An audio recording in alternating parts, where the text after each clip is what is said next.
আমাদের মেয়েদের বিয়ের পর দৈনন্দিন জীবন একই রুটিনে চলে যায়, বাট কিছু করার নেই, এর মধ্যেই হাসি খুশি থাকতে হবে আমাদেরকে।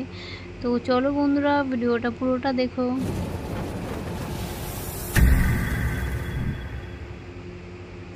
Hello friends, good morning and welcome back to my new blog. So কেমন আছো তোমরা সবাই? আশা করছি সবাই ভীষণ ভালো আছো, আর আমিও বেশ ভালো আছি। সো প্রতিদিনের মতন আজকে চলে এসেছি সকালবেলা রান্নাঘরে। তো রান্নার মধ্যে আজকে না শনিবার, তো আজকে আমাদের নিরামিষ। আর নিরামিষ মেনুতে আমাদের ডাল হবে, পটল ভাজা, তারপরে ফুলুরি আলু দিয়ে একটা তরকারি হবে, আর হবে আলু সেদ্ধ মানে মাখা আর কি। তো এই ফুলুরির তরকারিটা না আমি বাপের বাড়িতে খাইনি, তো শ্বশুরবাড়িতেই আমি ফার্স্ট টাইম মানে কি শ্বশুরবাড়িতেই খেয়েছি। তো এত সুন্দর হয় তরকারিটা, মানে কি বলবো, বাপের বাড়িতে আমাদের করেনি অ্যাকচুয়ালি। আমার মনে হয় এই ফুলুরির তরকারিটা ঘটিরা বেশিরভাগ করে। সো আমার বাপের বাড়ি তো বাঙাল, তো আমি খাইনি, এই ফার্স্ট টাইম খেয়েছি, ভীষণই ভালো লাগছে সত্যি কথা বলতে। তো যাই হোক, দেখো পটল ভাজা তো কমপ্লিট হয়ে গিয়েছে, আর এখানে সব কাটাকুটি আছে, আর দেখো ফুলুরি আছে এখানে। তো ফুলুরির তরকারি সত্যি কথা বলতে বিয়ের আগে আমি খাইনি, বিয়ের পরে খেয়েছি, আর শাশুড়ি মায়ের হাতে তো ভীষণই ভালো লাগলো, টেস্টি। তো যাই হোক, মাঝে অনেক কাজ করে নিয়েছি, সব কোনোটা শেয়ার করা হয়নি, কেননা ভিডিও করার মতন কেউ নেই, একাই বুঝতে পারছো বন্ধুরা ভিডিও করি, তো যতটুকু পারি ততটুকু শেয়ার করছি। তো আমি আপাতত আমার ডেলি লাইফস্টাইল ব্লগটা তোমাদের সাথে শেয়ার করছি। আর এখন কিন্তু 12টা বাজে, আর আমার মেয়ে কিন্তু ঘুম থেকে উঠে গিয়েছে, কেননা ওকে আমি স্নান করিয়ে ঘুম পাড়িয়ে দিই, আর ওর ঘুমের টাইমটা হচ্ছে 11টা।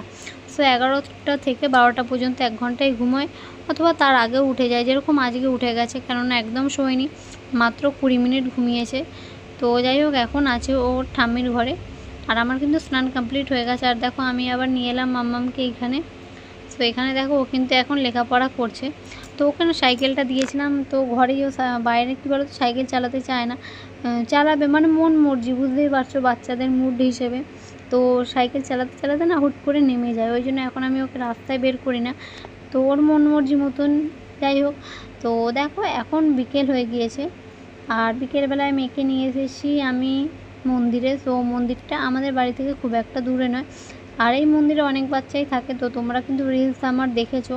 তো অনেক শর্ট ভিডিও যেগুলো হয় 30 মিনিট 30 মিনিট না, 30 সেকেন্ড 20 সেকেন্ড, তো ওতে দেখেছো অনেক বাচ্চাদের সাথে আমার সোনামণি খেলে, আর এখানে ভীষণ খুব ভালো হ্যাপি থাকে, এখানে অনেক বাচ্চাদের সাথে খেলে। প্লাস এখানে দেখতে পাচ্ছ এই লেখাগুলো আছে। সো সোনামা কিন্তু এখানে বসে ABC এরকমভাবে পড়বে। তো যাই হোক, তোমাদের বলি মাম্মামকে কিন্তু যেহেতু আমি পড়তে বসাই, তো কিন্তু যেখানেই লেখা দেখবে সেখানেই কিন্তু বসে পড়বে। সো দেখো, যাই হোক, এখন কিন্তু বাজে রাত সন্ধ্যে 8টা। সো এখন আমি আটা মাখছি, আর আটার পরিমাণটা দেখো কইটুকু। তো আমাদের যাই হোক ভাত আছে, রুটি করছি মেয়ের জন্য। তো মেয়েকে কী বলো তো, আগে রুটিটা খাওয়াতাম না, কেননা খেতে চাইতো না, তো এখনও খেতে চায় না। বাচ্চাদের তো জানো কীরকম, মানে মায়েদের এত কষ্ট যে একটা বাচ্চাকে খাওয়ানো মুখের কথা নয়, বিশাল কষ্ট। তো যাই হোক, 1 চামচ খাক 2 চামচ খাক তাও করে দিচ্ছি। তো এখানে কিন্তু মাত্র 2খানা রুটি হবে। সো রুটিনটা আমাদের কী বলো তো একই, মানে এখন তো কোথাও সেরকমভাবে যাওয়া হচ্ছে না বন্ধুরা, ঘরেই আছি, দৈনন্দিন জীবনটাই তোমাদের সাথে শেয়ার করছি। তো একই রুটিন, আর ভালো লাগছে না, জানি না কবে ঘুরতে যাব। তো অনেক দিন ঘোরা হয়নি, তো দেখি কবে হাজব্যান্ড নিয়ে যায়। তো যাই হোক, ঘুরতে গেলে তো তোমাদের সাথে শেয়ার করবই। আর আটাটা দেখো, তোমাদের সাথে গল্প করতে করতে আটাটা মাখছি। তো আটাটা মোটামুটি মাখা হয়ে গিয়েছে, আর দেখো গুনে মাত্র 2টোই করেছি, আর 2টোর মধ্যে হাফ রুটিও কিন্তু মেয়ে খাবে না। তো তবুও কোনো রকমে খাওয়ানোর যুদ্ধ করি, বাট কোনো লাভ হয় না, বাচ্চাদের এই একটা মানে সমস্যা, ভীষণই সমস্যা। বাট এখন রুটিটা দিচ্ছি, তো দুধ রুটি আর কি দেবো আমি। তো এখানে 2টো আছে, একটা মেয়েকে দেবো, জানি না কতটুকু খাবে, ওই বাচ্চাদের মুড হিসেবে বলো, কখনো খেতে চায় কখনো চায় না। আর এখানে দেখো 2টো একদম গোনাগুনতি করেছি। এবার বাবাকে বলেছিলাম, বাবা রুটি খাবে না, ভাত রয়েছে ঘরে, ভাত তরকারি সবই আছে। তো যাই হোক, দেখো গল্প করছি তোমাদের সাথে। তো প্লিজ ভিডিওগুলো দেখো, পুরোটা ওয়াচ করো। তোমরা কী বলো তো বন্ধুরা, ভিডিওটা দেখছো ঠিক আছে, লাইক কমেন্ট আসছে, তো তার জন্য অনেক ধন্যবাদ সবাইকে, কেননা তোমরা কমেন্ট করছো, তোমাদের কমেন্ট দেখে আমি ভীষণ উৎসাহিত হয় আমার, যে না ব্লগ ভিডিওগুলো আমার হয়তো ভালো হচ্ছে, তাই তোমরা কত সুন্দর কমেন্ট করছো। তো ওই জন্য আমার ভীষণ ভালো লাগছে। তোমাদের সবাইকে অনেক অনেক ধন্যবাদ বন্ধুরা, এভাবে কিন্তু পাশে থাকো। তো আরেকটা কথা বলছি, প্লিজ একটু পুরোটা দেখো বন্ধুরা, তোমরা কিন্তু আমার মনে হয় পুরোটা দেখছো না। কেননা যদি পুরো ভিডিওটা দেখো তাহলে কিন্তু ওয়াচ টাইমটা কাউন্ট হয়, বাট ইদানিং দেখতে পাচ্ছি ওয়াচ টাইম কিন্তু 1000-এর ওপরে উঠছেই না। আগে আমার কত ওয়াচ টাইম হতো, এখন তোমরা ঠিকঠাক হয়তো দেখছো না। একটু দেখছো, ভালোবাসা দিচ্ছ, লাইক কমেন্ট করে দিচ্ছ, তো যাই হোক, কিন্তু প্লিজ প্লিজ বন্ধুরা ভিডিওটা পুরোটা দেখো। তো যাই হোক, দেখো তোমাদের সাথে গল্প করতে করতে আর এখানে কড়াইয়ের মধ্যে আমি কিন্তু একটু তেল দিয়ে দিচ্ছি, কেননা তেলটা না দিলে কী বলো তো, আর রুটিটা কী বলো তো, আমি ফার্স্ট টাইম এখানে করছি বিয়ের পরে, তাও বিয়ের পরে বাচ্চা হওয়ার পরে করছি, তাও মেয়ের জন্য। এর আগে কিন্তু আমি রুটি কি আমি আটা মাখতেও জানতাম না। ওই বলে না, চাপ পড়লে বাপ বলে, ওটাই হচ্ছে মেন ব্যাপার। তো যাই হোক, মা বলবে, মা মানে শাশুড়ি মা আমার, উনি বলেছিলেন যে আমি করে দিলাম, না কোনো ব্যাপার না, তুমি তো করো, আমি করে নিচ্ছি। তো দেখতে পাচ্ছ মাত্র দুটো, ওই জন্য আমি কোনো রকমে করেছি।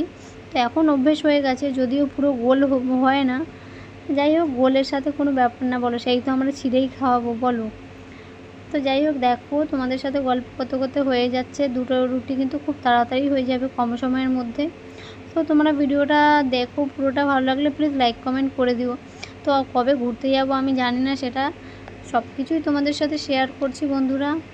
আর কড়াইতে করছি, তোমরা হয়তো বলবে যে ঘরে কি চাটু নেই যে কড়াইতে করছো, চাটু আছে, বাট চাটুটা কী বলো তো ভেতরে ঢোকানো আছে, আর আমি এতটাই করে যে ভেতর থেকে আর বার করছি না, সামনে কড়াই ছিল তাই কড়াইতে করে নিলাম। আর আমার কড়াইতে কোনো রকম কোনো অসুবিধা হয় না, সবই অভ্যেস আছে। আর তেলটা দেওয়ার কারণ হচ্ছে তেল যাতে লেগে না যায়।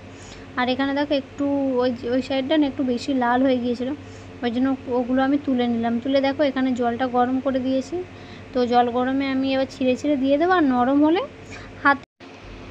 তো চলো ফ্রেন্ডস, ভিডিও কিন্তু এখানেই শেষ। আর যারা যারা পুরো ভিডিওটা দেখেছো তাদেরকে অনেক অনেক ধন্যবাদ, আর যারা দেখোনি তাদেরকে অনেক অনেক থ্যাংক ইউ সো মাচ। যাই হোক, লাইক কমেন্ট করে দিও, ভালো লাগলে শেয়ারও করে দিও। Tata, bye bye.